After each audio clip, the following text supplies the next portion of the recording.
Je ne savais pas dire merci, pas vraiment. Je croyais que la gratitude était une récompense, le trophée que l'on reçoit uniquement quand tout est parfait. J'avais tort.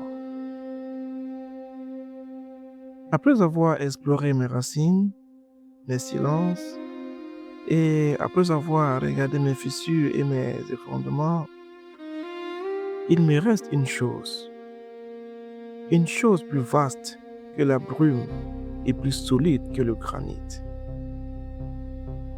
la gratitude.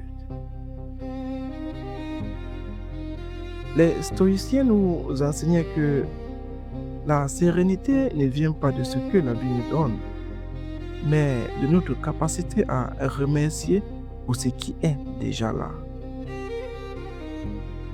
Comme le disait Marc Aurèle, quand tu te lèves le matin, pense au privilège qu'il y a à être en vie, à respirer, à penser, à jouir, à aimer. Ce n'est pas du conformisme, c'est un acte de conscience. Et c'est ici, sur cette terre irlandaise, que j'ai vraiment appris à dire merci. Merci pour la brume, car elle m'apprend l'humilité. Merci pour la pluie de Sligo, car elle abreuve mes racines. Merci pour la souffrance, car elle m'a sculpté.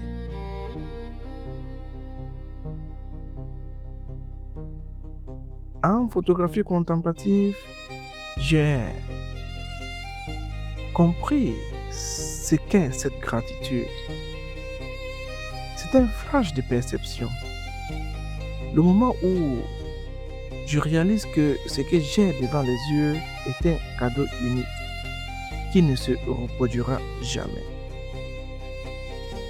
Et à cet instant, je ne suis plus un photographe qui prend une photo. Je suis un témoin que la lumière invite.